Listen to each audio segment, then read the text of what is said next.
म्हणजे कर्तृत्व बुद्धीने आणि ज्ञानी पुरुषाच्या ठिकाणी कर्तृत्व बुद्धी राहत नाही.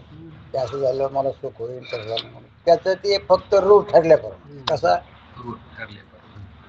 प्रारब्धाने जशी गाडीचं आपण काल पाहिलं ना एसटीचं हँडल फिरवावं लागतं पण रेल्वेला हँडल फिरवायची गरज त्याचे जे काही हे येतं पटरी त्या पटरीप्रमाणे काय होतो हा ते एकंदरीत मागचं जे साचलेलं आहे त्याला संचित म्हणायचं. त्याच्यातून जे भोगाला आपल्याला मिळाले म्हणजे शरीरच धरून घ्या. हे शरीर म्हणजे काय प्रारब्ध भाग आहे आणि इथं आल्यावर मला असं व्हायचं मला तसं व्हायचं म्हणून मला हे करायचं मला ते करायचं असा जो भाव आहे ना कर्तृत्वाचा तर त्याच्याने क्रियामान तयार होतं. काय होतं आणि ते कोणा कशात जमा होतं संचितात संचितातून पुन्हा प्रारब्ध आणि मग प्रारब्धाने मिळालेले शरीर आणि त्या शरीराने सुख दुःख हे कौरव चालणार आधी कालपर्यंत चालणार. पण जर एखादा योग आपलं चित्त शुद्ध झालं आपल्या हाताने काही निष्काम झालं तर चित्त शुद्ध होणार आणि चित्त शुद्ध झाल्याच्या नंतर हा किती कौरव जन्माले यावं कौरव मरावं वा याला काही म्हणतं कौरव चालव ही गोष्ट तुम्हाला मी सांगितली होती ना आपण हे शशी बसले होते पिपळाच्या झाडाखाली पिपळाच्या झाडाचं पान खाली पडलं घडे पण वाजले अरे बाप ते म्हणजे त्याच्या मनात आले की आकाश पडेल पण जसं आता तुम्ही सांगितलं आकाशातून काय साक्षात असं बातमी आलं आकाशातून काय पडायलं तसं ते पान पडलं आणि मग त्याला वाटलं क्या होगा म्हणजे आसमान गिर रहा है भागो आसमानच गिर रहा है तुम्ही दगड म्हणले आसमान गिर रहा है भागो तर भागल्यावर पळवलं तुम्ही कम पळायले म्हणजे तुम्ही कम पळायले आसमान गिर रहा है आसमान गिर रहा है तो मरना है तो ठहरो बचना आहे तो वाचायचं असलं तर पळ मरायचं असलं तर थांबा. मग त्याच्यामुळे ते कोल्हे पळाले लांडगे पळाले खोकडं पळाले सगळा फुफुटाच उडायला सगळं भागो भागो भागो भागो कहा भागना जहाँ आसमान नाही वहाँ काय आसमान नाही. लांडगे पळाले कोल्हे पळाले डुकर हे सगळे हाती हे सगळे पळायला लागले. सिंह म्हणला सिंह जंगलातला राजा इतका फुफुटा कशाने इतका फुफुटा पाहिलं तर हे सगळं पळायचं आणि मग हे सगळे आपले सोबती आपले खाजे आणि हे काय झाले काय एवढं काय असं भानगड झाली असं घटना झाल्यावर आपण बी त्याला हे होतं इतकी माणसं कसं काय करतात म्हणलं आता ते तर कमीच नव्हतं हो मग त्यांनी विचारलं हात्याला विचारलं तुम्ही कम पळायले म्हणजे ते आसमान गिरला आहे तुम्हाला कोणी सांगितलं तर मला आम्हाला उठाने सांगितलं उठायला विचारलं तुम्हाला कोणी सांगितलं तर मला आम्हाला कोल्हेने सांगितलं लांडग्याने सांगितलं असं माहित नाही पण कुठं भागायचं म्हणजे जहा आसमान नाही मरणं आहे तो आता कुणाला मला वाटतं येण्यासारखं सिंह पळायला ते म्हणलं काय भानगडी आपल्याला समजलं तर पाहिजे ना पळा ते पळाले मग हे पळाले हे पळाले कशामुळे पळाले काहीच कुणाला काही नाही मिळालं नाही जमली आणि मग शेवटीला ह्याचे पसर आलं ओरिजिनल माणसं ते सस हुशार असते ते कोल हुशार असते कोल्याला विचारलं कोलं म्हणलं येड्यासारखं पळायला म्हणजे पळा मग माहिती असून पळावं का पळत म्हणजे पळा माहिती असल्यावर पळावं काय हा मग ते कुठं गेले ते ठिकाण पहिल्या ठिकाणी तशाकडे ते म्हणजे तुम्ही बसले कुठं तुम्हाला कोणी सांगितलं नाही म्हणले आम्हाला कुठं बसून म्हणजे आम्ही पिपळा झाड खाली काय पडत पान पड पिपळाचं पान पड म्हणजे काय आकाश पड येण्यासारखं खरा विचार न करताना तुम्ही काय करेल आसमान आता हे टेकलेलं हे बघा तुम्ही बघा क्षितिज वाटतं क्षितिज कसं वाटतं? टोपल्यासारखं वाटतं. गोल आता टोपल्यासारखं आहे का? नाही. कटा हा त्याला म्हणते. काय म्हणते? आकाशाला दोन, एक तर निळं दिसतंय माडीवर जाऊन का वरीवर जाऊन का निळं दिसते. कसं दिसेल आता? आणि उभा राहून पहा तुम्ही, चौकोन असं टेकलं खाली. गोल टोपलं कसं असतं? दिसत असं गोल टोपलं बघा ना असं. आकाश गोल आहे का चौकोन का पोकळ आहे? आणि तुम्हाला वरी गेल्यावर कसं दिसत? गोल कम दिसत हो. पृथ्वी गोल आहे ना. पृथ्वी गोल म्हणल्यानंतर आकाश कसं दिसत? हे काय म्हणायले? जहा आकाश नाही ते आता टिक लांब गेले का पुन्हा तिकडे टेकलेलं, पुन्हा त्याच्या पुढे गेले की टपटक भाग नाही. मग तसंच आपलं झालं. हे कौरव आता त्या मग पळणं थांबलं का पळायचं राहिलं? एक प्रश्न आहे सगळ्याच का कोणाचं? सगळं ध्यान झालं गाड्या की हे पान पडलं आणि हे काय म्हणलं? आकाश पडलं. आणि कुठं जायचं? आकाश नाही, मरना है तो ठेरो, नाही मरना तो भागो. आपलं कसं चाललं तसंच.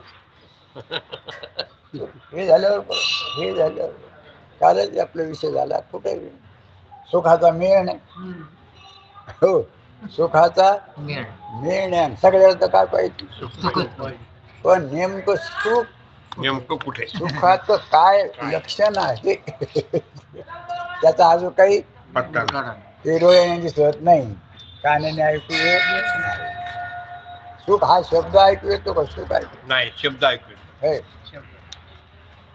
अरे सुखाचा आहे पत्ता नाही, देवाचा आहे पत्ता नाही. ज्याला सुख पाहिजे, त्याला सुख पाहिजे त्यालाही पत्ता नाही. काय करावं? ज्या जगात राहतो त्या जगाचा पत्ता नाही म्हणजे ज्ञान जसं आहे तसं कळायला नाही बस.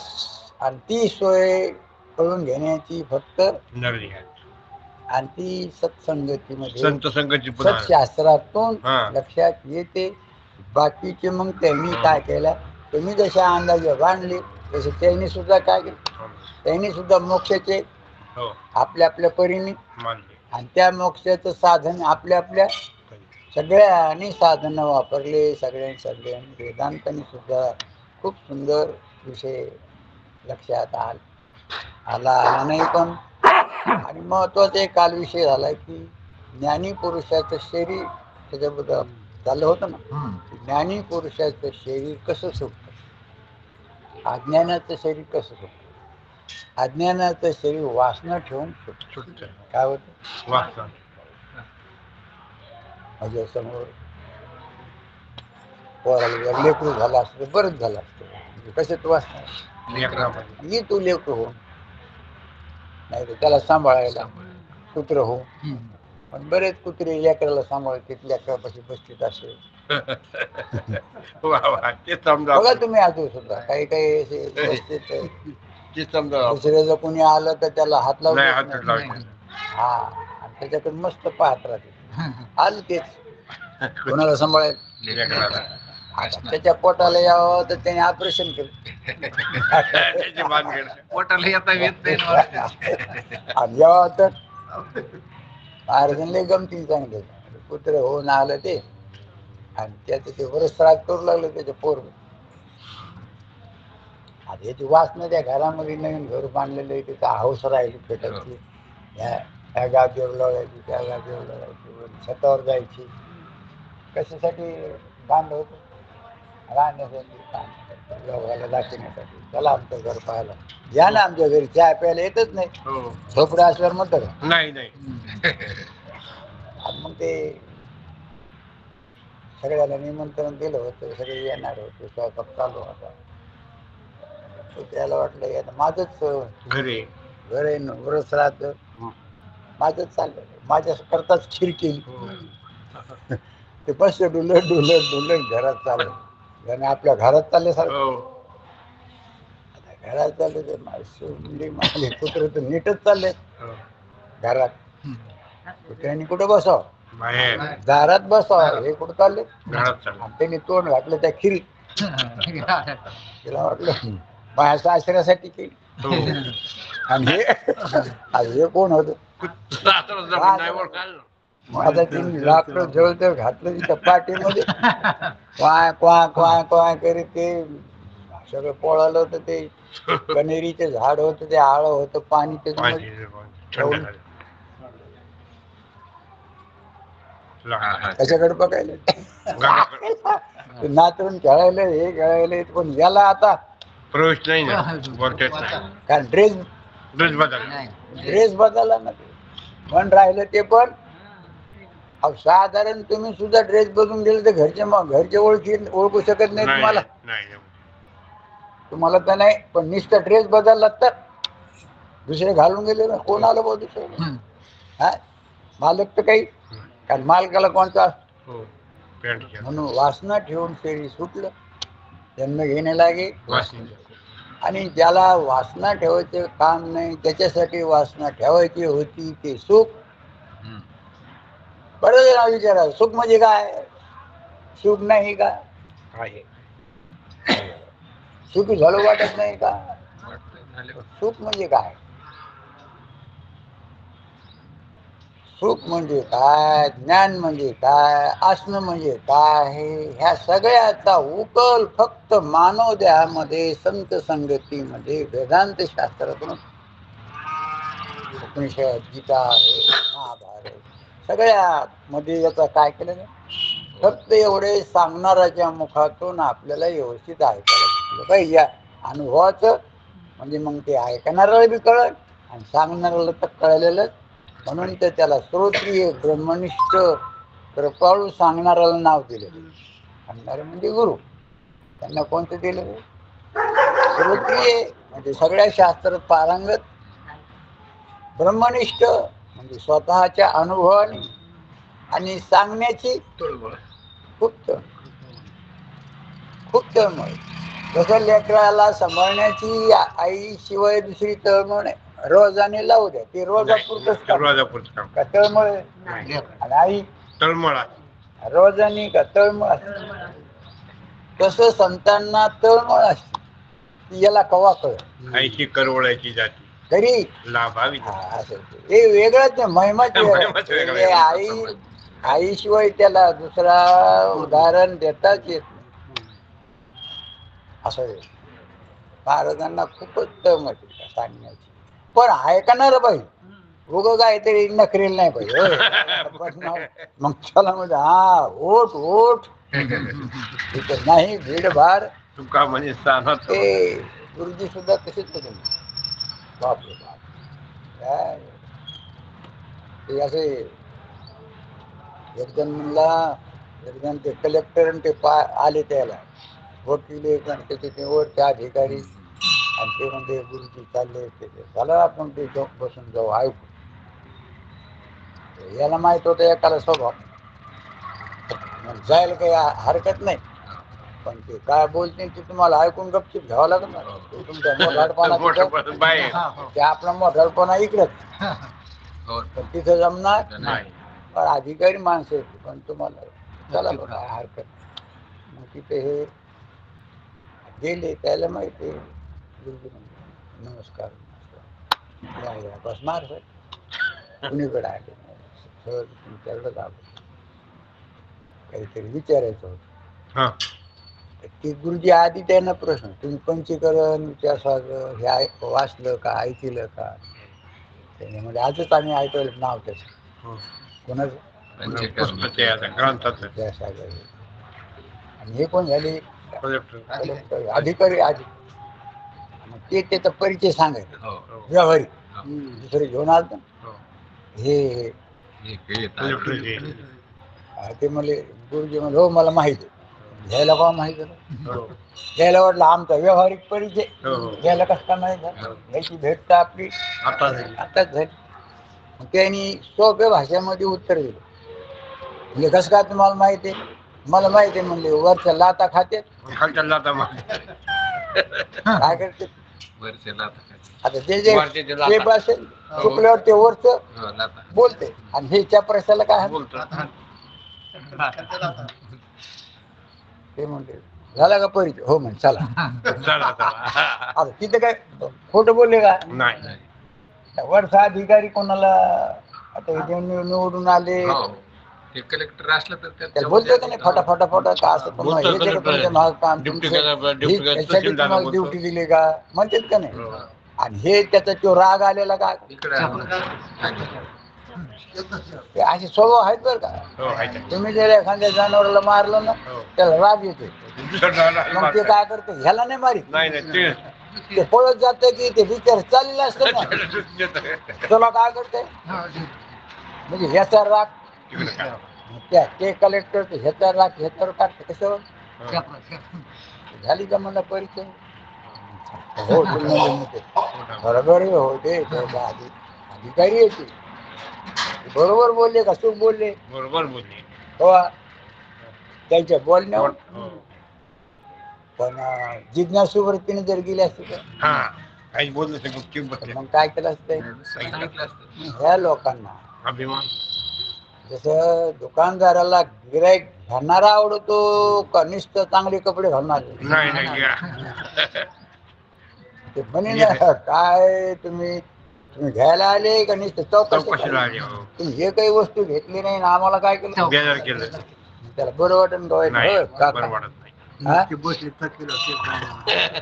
कसं ते नाही तर ते अधिकारी संपन्न म्हणून तर हे हा जे ग्रंथ आहे ना ते अधिकारी अधिकाऱ्याचा हा विषय अधिकाऱ्याला सांगावं लागतं की तू हा.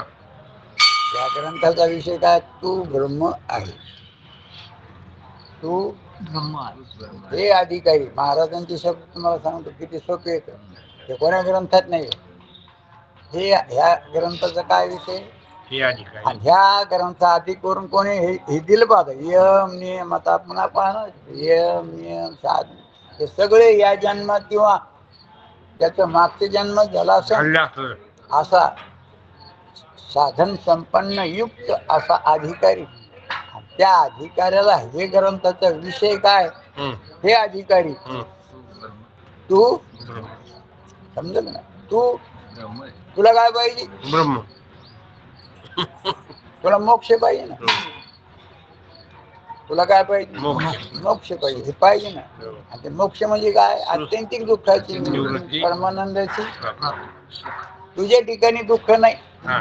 आणि तूच कोण आहे ब्रह्म आहे हे अधिकारी हे अधिकारी म्हणजे नाकाचा डोळ्याचा हाताचा का संपन्न झालं ज्याला साधन मोक्ष प्राप्त करून घ्यायचा जो जीव आहे तो ह्या साधनाने सगळ्या युक्त नुसतं तू चैतन्य नाही सगळ्यांनी युक्त आणि त्याला काय पाहिजे न मरणं पाहिजे त्याला पाहिजे न मरण मरण नाही पाहिजे त्याला पाहिजे न मरण जो आहे आणि जो मरणारा हे अधिकारी तू आता तुम्हाला काय वाटत तू मला एक मी ठटवल नाही भाऊसाहेब बुधवंत शेषराव काका अच्युतराव खंदारे आपण मी शब्दाचा अर्थ काय करतो मी म्हणून ते हे गरजा काढून टाकायचा सुरुवातीला कमळाचं क खटाऱ्याचं गणपतीचं घराचं ते इतकं असं उच्चार करून कम सांगावं लागतं त्याला कधी माहितच नाही तसं सुरुवातीला सांगावं लागतं वा घट आहे ते पृथ्वी आहे पातळ आहे शीतल आहे रस रूप आहे ते पाणी आहे जे उष्ण रूप आहे प्रकाशमान आहे ते अग्नी आहे जे विरळ आहे स्पर्शवान आहे ते वारा आहे जे पोकळ आहे आणि ध्वनिरूप आहे ते याला म्हणायचं कमळाचं गवतीचं कम शब्द वापरायचं ते उच्चार गवतीचं द हे का तुला द सांगायचं घर सांगायचं का त्या घर म्हणताना उच्चार सुरुवातीला कसं होतो? घराचं पतंगाचं तलवारीचं नळाचं असं सांगितलं तुम्हाला काय कळतंय? पहिल्या सुरुवातीला बालवाडी असं नुसतं सांगितलं का घोटू घोटू सांगितलं? नाही नाही फोटो फोटो लक्षात. आणि 8वी मध्ये 9वी मध्ये गेल्यावर मास्टरला येडं म्हणते ना. हो पतंग कपोस तसंच तुम्हाला इथं सांगावं लागतं. हे सगळं याला कळत नाही, तुला कळतंय पतंगाचं. हे बदलत आहे, याचा बदल याला कळत नाही. आणि तुला तर नुसतं तू न बदलणार आहे का? तुला कळत खटाऱ्याच हे असं हे कौर जोपर्यंत आपल्याला तसा पक्का हे होत नाही त्याच्याबद्दल. आणि एकदा कळायल्यावर मग पुन्हा आणि तू याच्याहून एक आत्मा आणि अनात्म्याचा विवेक का सांगितला. आणि एकदा त्याची स्पष्टता झाली मग तो मी अनात्मा समजन का ज्याला कळत बदलत नाही ते, ज्याला कळत जे बदलत नाही ते तिन्ही अवस्थे त्याला तर आत्मा ब्रह्म म्हणायचं. हे आणि ते तर सुखरूप आहे. आता तुम्ही आम्ही जे सुखाच्या उपमा केलेले आहे की लग्न झाल्यावर मला सुख होईल, मग कशासाठी मरमर करतो ते? लग्न करण्यासाठी. लग्न झाल्यावर सुख नाही झालं कोणतरी जाती नवरदेव घोड्यावरच कोणीतरी मला दाखवलं. हो व्हिडिओ कॉल म्हणजे महाराज बघा ना काय लग्न भारी झालं. आणि ते घोड्यावर नवरदेव होता आणि त्याचं लग्न लावायला आला ते घोड्यावर बसल्यावरच लग्न लागतं. आणि ते घोड्यावर असं पडला की पडत त्याला दवाखान्यात न्यायचं सुद्धा. ती बाई काय लढू लागली ते काय ह्याच्यावर आलो होतो ते दुकानावर सांगून महाराज बघा ना हे कसं मला असंच आहे. त्याच्यावर दाखवलं आता ओरिजिनल कसं आहे. आता सुख झालं का सगळं घरात दुःखी झालं दोन्ही. दुःख कशाला म्हणा सुख कशाला म्हणा हेच कळालं नाही. काय पत्ताच जन्म शरीर मिळणं आणि शरीर सुटणं त्याला कारण अज्ञान आहे. हे दुःख जोपर्यंत निघत नाही. मग आम्हाला प्रतिकूल प्रसंग आला की दुःख वाटतं, प्रतिकूल प्रसंग आला की अनुकूल प्रसंग आला की म्हणजे सुखाची व्याख्या नाही कळाली दुःखाची नाही.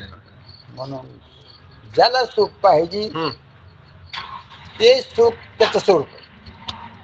आणि ज्याला दुःख नाही पाहिजे न मरणाचं त्याचं स्वरूप हे कळालं नाही का कसं कळालं नाही. आणि ते कळून घेणं अति गरजेचं आहे. आणि ते कळून घेणं गरजेचं वाटत नाही आम्हाला. आमच्या अडचणी दूर होण्याच्याच जास्त गरजा आहे. काय होते अडचणीमध्ये आयुष्य संपत. ज्यांनी बरं होईन त्यांनी बरं होईन त्याने बरं होईन. अर्ध आयुष्य त्याच्यात सगळं जातं ना. अर्ध काय ते म्हणजे अर्ध आयुष्य ते गेलं अजून किती जायचं. अजून तर काही चांगलं झालं नाही. सगळं मस्त ऐकलं की हेच कानावर होत. कोणाच्या वेगळ्या वेगळ्या पद्धतीने पण हीच भाषा. एक जण काय म्हणते आता झालं तर आम्ही तर अर्ध्या आयुष्यात आमचं चालू काही मेळ बसला नाही. सासू सोनाचं बोलणं नाही घरामध्ये. सोन म्हणते आमचं अर्ध आयुष्य गेलं पण अजून काय आमचं संपलं. आता अर्ध आयुष्य संपलं नाही का पूर्ण गेलं तरी संपत का अधूर राहूनच ते शरीर सुटते. पुन्हा जन्माला येत. म्हणून मनुष्य देह अधूर राहून नाही पूर्ण होऊनच काय होतं. आणि ज्ञानी पुरुषाचे प्राण म्हणजे सूक्ष्म देह पुन्हा लोकांतरात जात नाही. उलट ते कल्पित ठरते आणि कल्पित पदार्थ अधिष्ठान रूप असतो. म्हणजे देव कसा राहतो मुदी असताना स्वतंत्र अस्तित्व नाही आणि ते काही असू दे. आटिल्यावर तर नाहीच नाही. मग ती मुदी जाते का कुठं गावाला निघून नाही, नाही, आता नाही, मग काम नाही. संपलं मी जाते बरं का नाही, असं नाही. म्हणते का नाही ते सोन्या मुलीच नव्हती. सोनरूप तसं सूक्ष्म शरीर हे तर इथं जळून हो, मातीला 5 भेटायला मिळणार पण सूक्ष्म शरीर हा. हे मात्र त्याचं ते- बाहेर न जाताना ते कल्पित असल्या ठरल्यामुळं हो. अधिष्ठान रूप होतं. मन हे राम झाले मन हे राम मन हे राम झाले कैसे प्रवृत्ती घासोनी निवृत्ती. आले. मला तर असं वाटतं मनातली चंचलता गेली मनातला गढूळपणा गेला की ते मनच राम हो. काय म्हणत राहा. जसं थोडक्यात हलणं वाऱ्याचं गेलं काय हलवाचे. वाऱ्याचं हलणं बंद झालं हो. की तेच काय आहे? स्पष्टच आहे. काय आकाश आकाशाहून मनाची वेगळेपणा कशाच आहे मनाला रस आहे का असं जिबीन चाटते असं नाही. ते स्वतःचा स्पर्श नाही नाही त्याचा मनाला. स्वतःचा स्पर्श वाऱ्याचा वाऱ्याचा. वाऱ्याचा काय आहे? स्वतःचा पर्स. स्पर्श आणि ते स्पर्श केव्हा होतो हल्ल्यावर होतो आणि हलणं बंद झाले की नाही पुरुष कसा होईल. नाही वाऱ्यामध्ये जे आवाज येतात वाऱ्या हल्ल्यामुळं कसं हल्ल्यामुळं. आणि ते आवाज त्याचा आहे का आकाशाचा आहे? आकाशात आहे. हा. आवाज. वाऱ्याचा कुठे नाही. पण वारा दोनच इंद्रियाने कळतो का 3 इंद्रिय दोन. कोणती इंद्रिय येते वारा शब्द आहे ना. सु सु सु शब्द शब्द येतो. आणि का अंगाला लागतो स्पर्श लागतो. मग स्पर्श कोणाचा वाऱ्या. आणि सु कोणाचा आकाशात. पण हल्ल्यावर सुटल्यावर का कसं हल्ल्यावर सुटले. आणि नाही सुटल्यावर नाही. आकाशात. नाही सुटल्यावर आकाशाचे येते. ते वारं आवाज येणार नाही आणि त्याचा स्पर्श नाही आहे. मग कोण येते आकाश. आकाशात आहे ना तसं मन रूपी वारे आणि ते मन वारेच होते मला तुम्हाला दुःख घालवायचं होतं आणि सुख मिळवायचं होतं त्यासाठी हालणं व्हायला त्यासाठी काय व्हायला हालणं व्हायला आता सुख मिळवायचं का हे अधिकारी फल तूच आहे म्हणजे मोक्ष तूच आहे हालू नको म्हणजे ब्रह्म तूच आहे आणि तुझ्या अशा ब्रह्मस्वरूप ठिकाणी मरण नाही. म्हणजे कम वाटायले ते हालाय. कम वाटत होत तिकडे हालायला आणि इकडे कम वाटत होत कळलं नाही म्हणून. आणि आता तुला कळलं मला दोरीच्या ठिकाणचं सर्प घालवायचं का दोरी मिळवायची नाही नाही. विषय झाले ना दोरी पिंपात्राची करायची का नाही नाही. आहे. त्याच्यावरला महासर्प घालवायचा का? नाही नाही. नाही. रजू ते म्हणते महासर्प असं आलेलं आहे. मग काय ते व्यवस्थित कळण्याची गरज आहे निश्चित होण्याची गरज आहे का काही मिळून घालून नाही कळण्याची. मग आता ते ज्याच्या हल्ल्यामुळं होतं ते हलणं बंद झालं मग आकाश मन काय झालं तसं आता इथं अज्ञानामुळं आता हे संपल्याच्या नंतर मग त्याला कुठं जायचं का नाही नाही. नाही जात येत तुकारामाचा अभंग आहे नाही जात येत कोठे फिरवणी म्हणजे कसे आहेत महाराज आहे देशी देशी. बघा ते अभंग वाचा पूर्ण अभंग वाचा आहो अखंडित जैसे तैसे. किती शब्द आहे जैसे तैसे. जैसे म्हणजे जसा तसा का कसाची कसा नाही कसा नाही. आता काय करायचं संसार म्हणजे कसाची कसा परमार्थ म्हणजे आता तुम्ही बघा कशात आहे का जशाच्या तशात आहेत जशात तशात पण नाही समजत मग वाटायला मी कशाची कसा कशाची कशात चलू द्या फार लगे 184 होणे पुन्हा इथं करण्याची सोय आहे पण करण्याची सोय करून घेत नाही नाद लागल्याशिवाय सात्विक तरी नादच आहे राजस तरी नादच आहे तामस तरी कोणाला याचा नाद आहे कोणाला याचा नाद आहे पण नाद सात्विक बी नाद कोणाला याचा नाद आहे करीत तो नाद नाद. सात्विक राजस आणि तामस. आणि ज्याचा खरा नाद आहे त्याचा लागत नाही. खूप मोठं होऊन गेलेलं आहे. कळतं कळता पूर्वी नांदायलाच गेल्यावर हळूहळू हळूहळू माहिती होती तिला. माहिती होती ना की त्या सासूला बी काही गरज वाटत नाही. मग पोरगी आता आपल्याला काही बघायचं काही ते महाग बघू देतच नाही म्हणजे महाग बघू देत नाही म्हणजे काम तर व्यवस्थित करते. काम तू करते का? पुढे बघायचं कामच नाही मागं पुढे.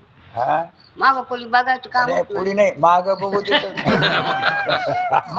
मग करते ना. असं ही काय करते फिकीर तिला नाही. आंघोळी घाल तसं आपल्याला ऐकता ऐकता ऐकता ऐकता बऱ्याच गोष्टी व्यवस्थित कळत पुन्हा आता कळून घ्यायचं काही राहत नाही. आनंद असं काय.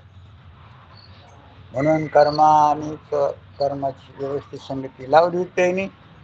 पण काय सांगतात 6व्या हेडिंगचा विषय चालला. परंतु हे म्हणणे बरोबर नाही. हे म्हणणं कसं आहे शास्त्रकार काय काम करते आपले पण परंतु हे म्हणणे बरोबर नाही. त्यांनी सांगितलं होतं ना की एका प्रारब्धामध्ये 10 जन्म घ्यायचा आहे आणि इथं त्याला स्पष्टता झाली. मग पुन्हा त्याला 9 जन्म घ्यावा लागेल का नाही असं त्याचं प्रारब्ध 10 जन्म. मान्य ते क्रिया मान्य पण ते राहिलेलं ते तुमची जी तिकीट आहे ना ती तुम्ही परवास करू शकता. हो नाही म्हणजे आमचं काम झालं नाही तर तसं ते 73 मत होतं ना की त्याच्यामध्ये कधी 2 जन्म कधी 3 जन्म कधी 10 जन्म घेण्याचं सांगितलेलं आहे. मग तिथं कसं काय करावं मग ते समजावं का नाही समजा विषय झालेला आहे असं त्याचा तर त्याला काय म्हणते. परंतु हे म्हणणे बरोबर नाही. कारण त्यांनी काय म्हणलं कारण प्रारब्ध कर्माच्या भोगावातून नाश होत नाही हा नियम हा किंवा प्रारब्धातील राहिलेली 9 शरीरापेक्षा जास्त शरीर होणार नाही हे खरंच आहे. पण त्याला तितके जावं लागेल असं त्याचं म्हणणं होतं. हे काय सांगते बघू ना परंतु म्हणणं ते त्याचं म्हणणं आहे ते बरोबर नाही. तर ते काय म्हणले ज्ञानी पुरुषाचे प्राणीतच काय होते तर मग म्हणल्यावर त्याला पुढचा जन्म प्रारब्धात राहिलेले असते तर असं त्रेष्टाचं मत त्याला उत्तर काय. परंतु हे म्हणणे बरोबर नाही. का कारण ज्ञानवानाचे प्राण या लोकात किंवा अन्य लोकात शरीरात जात नाही. ते प्राण अंतकरण इंद्रियासहित आत्मस्वरूपातच लीन होतात म्हणजे कल्पित ठरतात. याचे देही याचे डोळा भोगो मुक्तीचा जसा अशा प्रकारच्या श्रुती वाक्याशी विरोध आहे. तुम्ही जर तसं म्हणलात ना हे वाक्य श्रुतीतलं उपनिषदातलं पण त्याचं मराठीत त्यांनी काय केलं भाषांतर करून आपल्याला सांगितलं. आणि प्राण बाहेर गेल्या वाचून दुसऱ्या शरीराची प्राप्ती संभवत नाही. बरोबर आहे. प्राण गेल्या बाहेर गेल्याशिवाय आपला हा विषय 6व्या तरंगात झालेला आहे.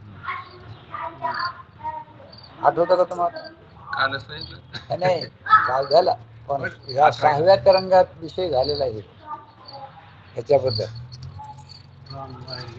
जसं तो काय म्हणतो तर्कदृष्टी की आम्हाला 2 कारणामुळं स्वप्न पदार्थ खरे वाटते. हा पहिला मुद्दा.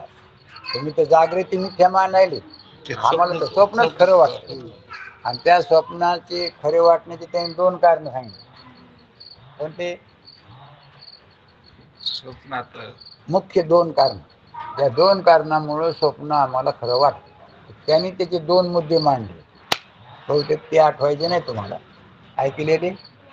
तर ते काय म्हणतो गुरुला की स्वप्नामध्ये हे लिंग हे स्थूल शरीर सोडून लिंग शरीर सत्य पदार्थाशी संबंध करते. जसं आता आपण डोळ्याने ती बिल्डिंग दिसायची मग डोळ्याच्या द्वारे मन त्या बिल्डिंगची आकार डोळ्याच्या द्वारे त्या आकाशाच्या निळेपणाचा आकार ठरतो. डोळ्याच्या द्वारे ती घंटी वाजली त्याचा आकार नसतं. ठरतो. तेव्हा त्या घंटीचं ज्ञान म्हणजे घंटीचा आवाज खरा खोटा खरं खरा आता खरं आहे. आणि बिल्डिंग त्या बिल्डिंगचा कलर आकार खरं आहे. आणि ते पदार्थ खरा हो. आणि मग त्या डोळ्यातून त्या मनाने त्या खऱ्या पदार्थाचा काय झाला? आकार मग ते खरं आहे. मग तसं इंद्रिया स्वप्नामध्ये ते काय म्हणते स्वप्नामध्ये झोपीमध्ये स्वप्नामध्ये सूक्ष्म देह इंद्रियाच्या द्वारे बाहेर जाऊन बाहेरच्या पदार्थाचं काय होतं? एक होतं.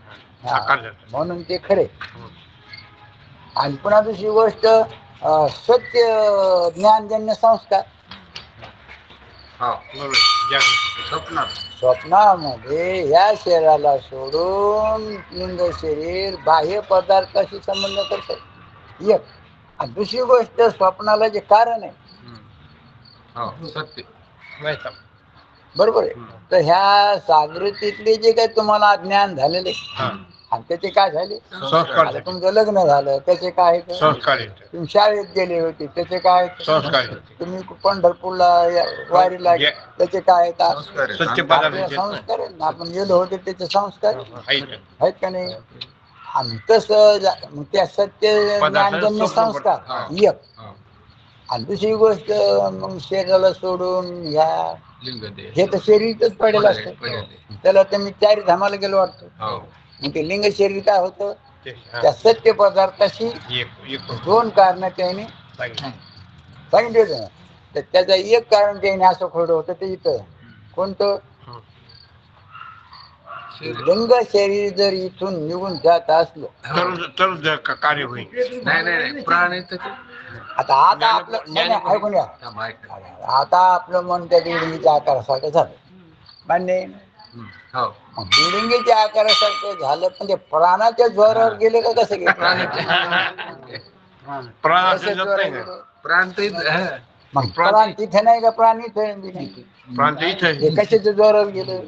प्राणाच्या म्हणजे झोपी गेल्यावर त्याला प्रेत कळा येते का झोपी गेल्यावर ते प्रसन्न दिसते? प्रसन्न प्रेत कळ कुठे येते? आणि प्रेतामध्ये ज्ञान. प्राण नसतो. हं. प्राणाच्या जोरावर मन गेलं का प्राण तिथे गेला? नाही नाही, प्राण जोरावर गेलं. प्राण इथं ये. झोपेमध्ये शरीर कसं दिसतं? चांगलं ठेवतोय म्हणजे टवटवी दिसतं. श्वासोश्वास सुरुवात. चालू आहे. म्हणजे सूक्ष्म देह इथं आहे आणि त्या प्रेतामध्ये नाही. ती म्हणाले सूक्ष्म देह जातो. आणि मग हिला प्रेत झालं असतं नाही. मग प्रेत वाटत नाही ना. नाही ना. पण झोप- म्हणून बाहेर जाणं शक्य नाही. नाही हा. अवश्य काय नाही. बाहेर शक्य नाही. मग तसं ज्ञानी पुरुषाचे प्राण हं. ते पुढे बाहेर काम न हा राहिल्यामुळे जात नाही. त्याचं काम झालेलं असल्यामुळं ते हे शरीर सोडून जात नाही. कल्पित ठरल्यामुळं ते अधिष्ठानरूपच असतं. कोणाचे? ज्ञान येतं. आणि ज्याला कळालं नाही बाहेर त्याची जाऊ. वासना शिल्लक राहते. म्हणून हे शरीर जरी पडलं गीतेमध्ये सांगितलेलं आहे, जसं फुलातला सुगंध वायूर गंधा निवास वारं जसं त्याच्याला सुगंध घेऊन जातो तसंच आणि मग तुम्हाला तर माहिती आहे की फुल ओस देठी हो आयुष्य शेवटी जे येतंय. परिमळ गेली या ओस फुल देती आयुष्य शेवटी. याच्यातला जो सुगंध परिमळ आहे गेला तो तेव्हा. कर्मानुसार घ्या. किंवा दुसरं उदाहरण दिलेलं आहे की कलेक्टर हे मोठमोठे लोक जे असतात ना ते स्वतः घर बांधित नाही, नाही नाही. ती पेर येतो. नाही नाही. आता पाहते 2 घरं बांधली इथं आपल्या चौकात तिथं. हो. त्या कोर्टाच्या इकडून कोर्टाच्या. झाले ते बांधकाम व्यवस्थित गेट गीट आहे तर राहायला सगळं सोय असते सगळी. अधिकाऱ्याची सोय असते. काही हालचं काम नाही करू. नोकर 2 त्याला पगार द्यायची काही गरज नाही. ती सोय लावा. क्या होणार साहेब क्या होणार साहेब क्या होणार. आणि ड्युटी त्याला 3 वर्षाच्या नंतर इथं राहता येत बदलू 3 वर्ष. कारण ते ओळखी पडत येत मग ते कामं. काय काम करू शकते म्हणून 3 वर्षे बदली. बदली झाल्याच्या नंतर सरकारीच गाड्या हो काय न्यायला सामान. त्याचं टीव्ही हे ते काय सारं सामान लगेच द्यायचं सामान तिकडं तिथं. घर इथं. हे सामान तिथं. बुटार पाय मोचे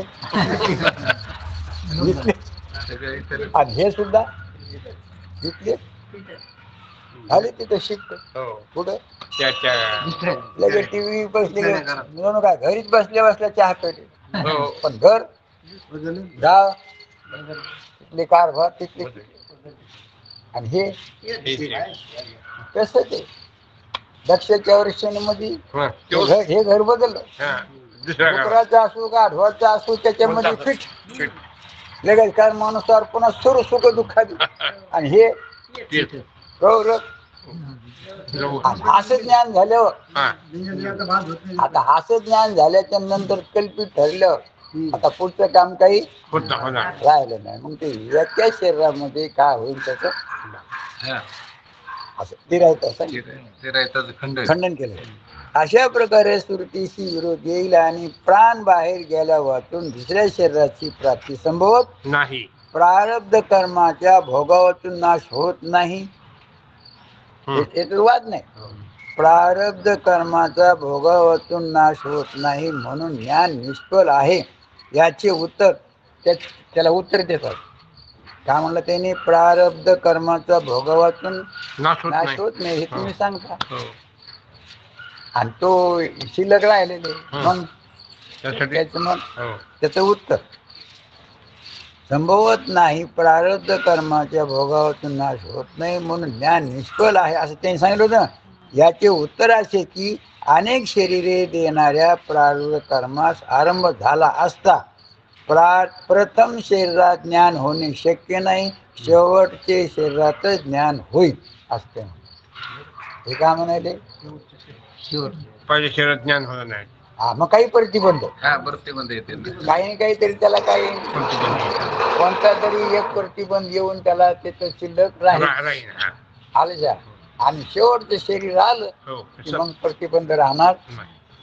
अनेक शरीर आरंभक जे प्रारब्ध कर्म तेच दृढ निश्चयास प्रतिबंधक होते हा. एवढं करून कम निश्चय आहे.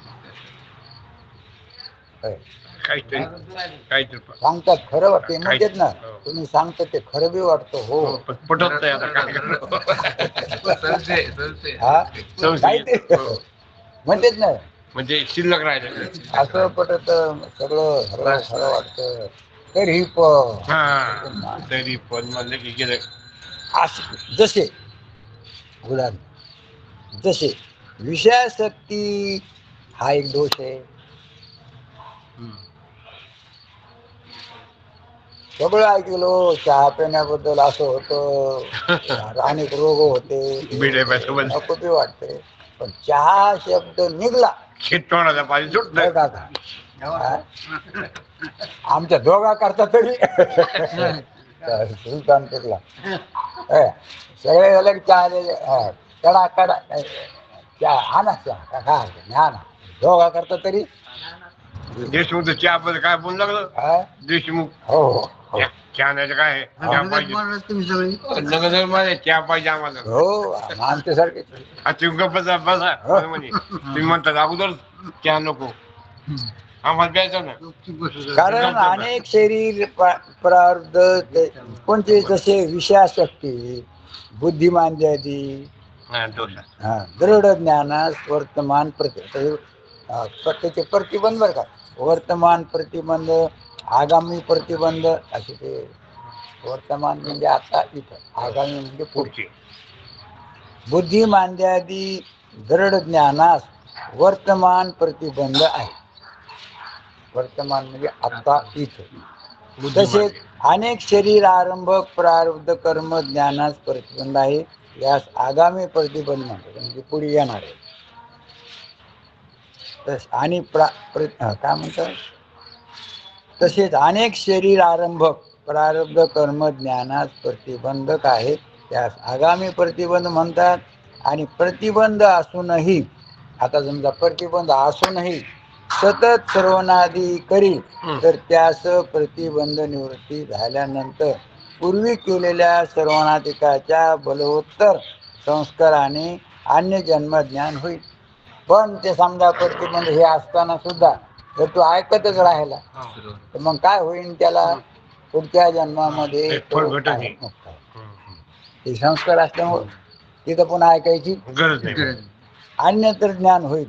असे जसे वामदेवाचे पूर्वजन्मी सर्वनादी केले, परंतु प्रारब्ध कर्मातील एक शरीर घेण्याचे शिल्लक राहिले होते, त्यामुळे त्या जन्मी त्यास ज्ञान झाले नाही.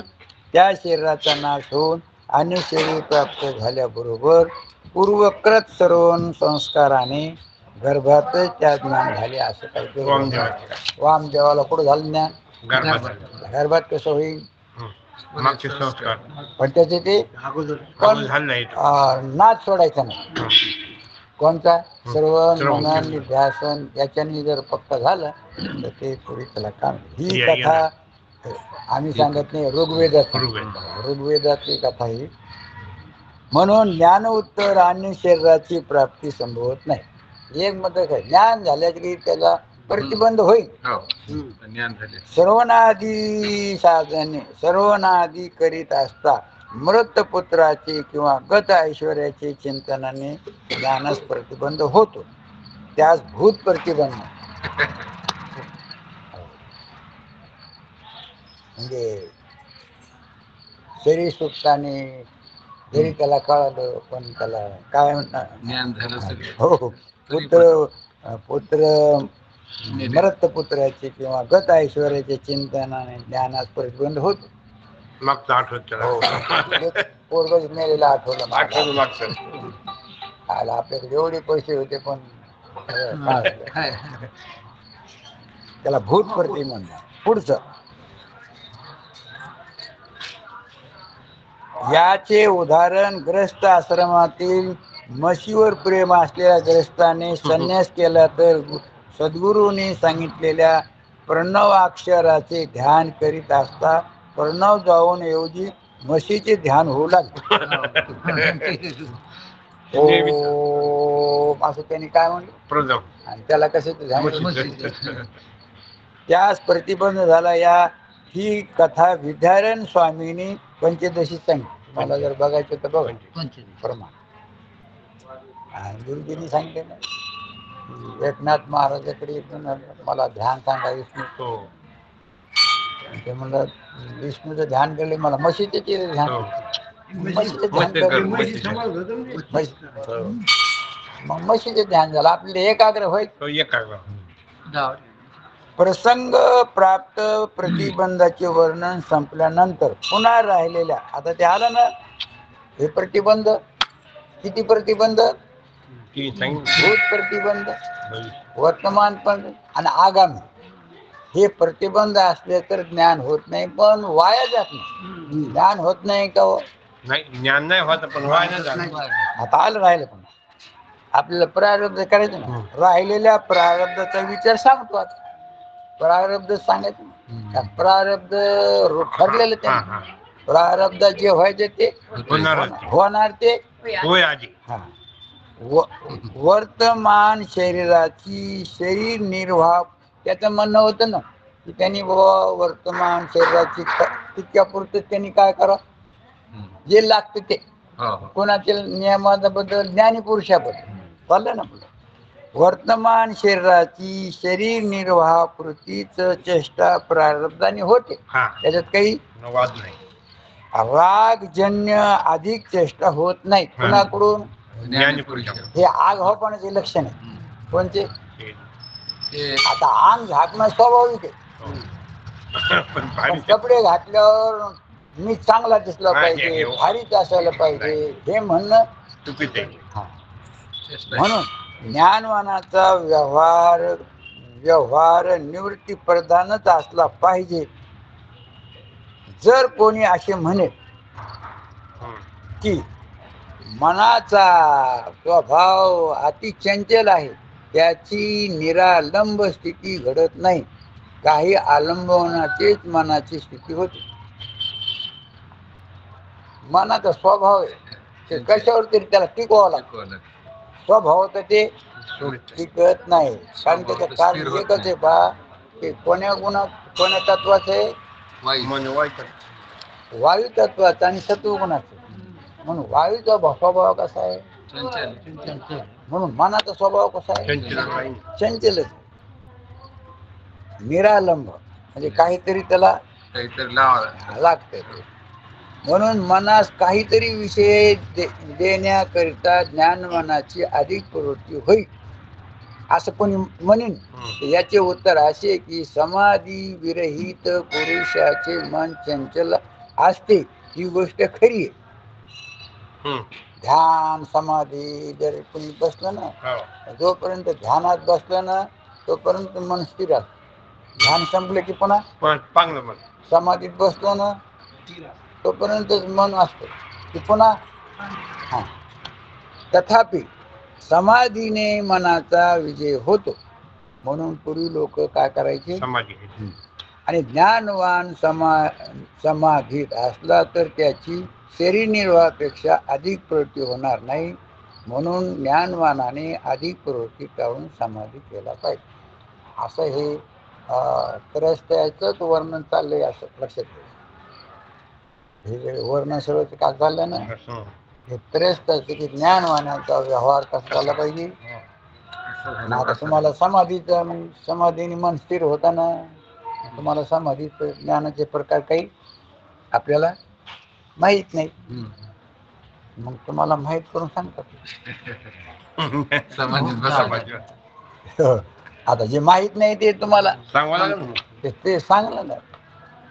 तर ते समाधीचे प्रकार 7व्या हेडिंग मध्ये, ज्ञानवानाचा व्यवहार नियमित असला पाहिजे 6व्या हेडिंग मध्ये 7व्या तरंगात. आणि आता 7व्या तरंगात हे 7वंच हेडिंग समाधीचे प्रकार.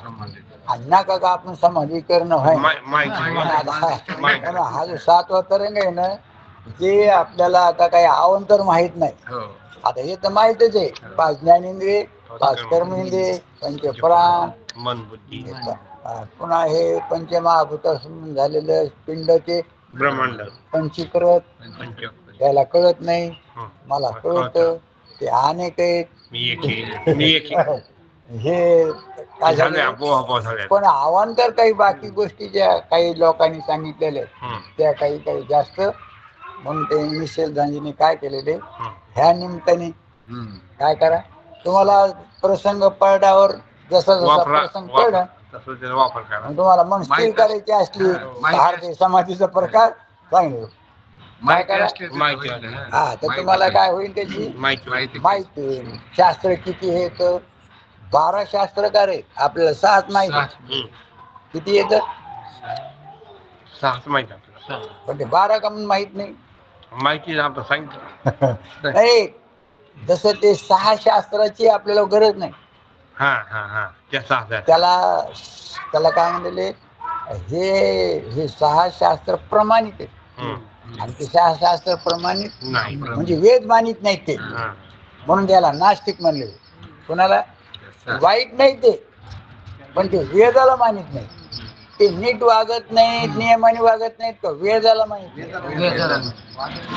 त्यांनी काय केलं, त्याच्या मनाचे शास्त्र केले. म्हणून यांनी काय केलं, त्याला नास्तिक म्हणून वापरले. म्हणून 6 शास्त्र नास्तिक, 6 शास्त्र ते आता. म्हणून काही सर्व सुखगोडी 12 शास्त्र नाही, 6 शास्त्र मिळून वेद. आणि पुन्हा शास्त्र शब्द आला, जरी 6 शब्द नाही आला, शास्त्र शब्द आला की ते 6च घ्यायचे. काय घ्यायचे, चौवेदी जाणं, काही शास्त्र, कारण वेद शास्त्र पुराण. पुराण शब्द आला, आता एक गोष्ट, पुराण शब्द आला की 18 घ्यायचे.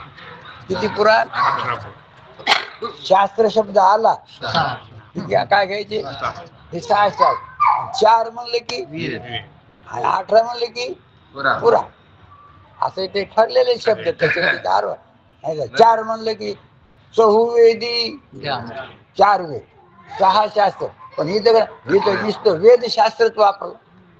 वेद शास्त्र वेद म्हणले की 4 आणि 18 आहे. आणि ते झाली इकडं वेद शास्त्र प्रमाण श्रुती श्रुतीचे वचन आहे. श्रुती सुद्धा त्याच्यात काही कर्मपर श्रुती आहेत, काही ज्ञानपर श्रुती आहेत, काही उपासनापर श्रुती येतात. हो तर ज्ञानपर आणि कर्मपर जास्त श्रुती येतात. 108 श्रुती आहेत म्हणा. किती आपल्याला फक्त 10 श्रुती माहिती आहेत. त्या पण नाही ज्ञान बोलत. आणि कर्म नाही, त्याच्यासाठी ते 7वा तरंग आहे ना ते सगळं तुम्हाला काय होणार आहे. कर्मपर आणि उपासनेपर सांगावा जास्त लागायले ते चालू आहे जास्त. आणि ते जास्त ते चालू जास्त आहे. नाही. पण ते काय झालं ते हे करण्याकरता सांगायचं तर त्यांनी काय केलं तिकडे दुसरं सुरू ते ना इकडे यायचं काही कामच नाही. इथं चुकायला थोडस काही नाही करणं वाईट नाही. हम्म. म्हणून ज्ञानपर श्रुती कमी आहेत आणि जेवढे ज्ञानपर आहेत ना तेवढ्या श्रुतीवर शंकराचार्यांनी भाष्य केले. ज्ञान पर्वत. म्हणून गीतेचं एक हे स्तवन आहे गीता महात्मा कुणी कुणी म्हणते ते तर त्याच्यामध्ये त्यांनी वर्णन केले. दशोपनिषदो गावो दुग्धा गोपाल नंदना ज्ञान गोपाल नंदन. दूध काढणारा कोण आहे. अर्जुन नाही, गोपाळ गोपाळ. गोपाळ कृष्ण. कृष्ण. हा आणि गाय कोणती. गाय ही अशी ही नाही जाफरी गाय हे नाही. गीता नावाची एक गाय गाय, गीता, गीता. आणि ती कृष्ण गाय दूध काढणं गोपाल. गाय म्हणजे 10 उपनिषद हीच गाय. हा. दश उपनिषदो गाव. दश उपनिषद जे आहेत ना हीच हीच गाय. कोणी काय गाय म्हणून. गाय धरून घ्या आणि दूध काढायला कोण आहे तो गोपाल. गोपाल. आणि ते दूध कोणतं निघलं गीता रूपी अमृतम. बघा गीता रूपी दुधम अमृतम. पण ते दूध कवा निघन पानं सुटायला काय बघ दुसऱ्या मागे. आपले तोंड लावायला पाहिजे. नाही. हं. आणि दुसऱ्या मारणं म्हणजे शंका विचार. काय करणार.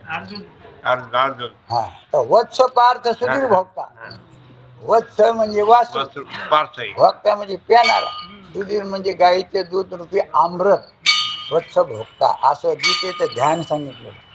वाचलं पाहिजे काय काय त्यामध्ये आम्हाला त्याच्यातून काय होतं हे. आणि म्हणून जेवढ्या ग्रंथावर शंकराचार्याने लिहिले अवतार घेऊन तेच त्याचा काय केलं त्याने स्वीकार केलेला आहे. आणि बाकीचे पण आहेत ना ते रामानुजाचार्य वल्भाचार्य यांनी काय केलं त्या बाकीचे जे आहेत ना उपनिषद त्याच्यावर त्यांनी काय केलं काही उपासनेपर काही त्याच्या कर्मपर जास्त सांगावं लागेल. ज्ञानपर 4च आहेत असं त्यांनी ते काय केलेलं आहे. चला आता हा जे समाधीचा प्रकार आहे ते 7वं हेडिंग आहे तर त्याचे ते स्पष्टीकरण त्यांनी काय केलं ते आपण पुंडलिकावरती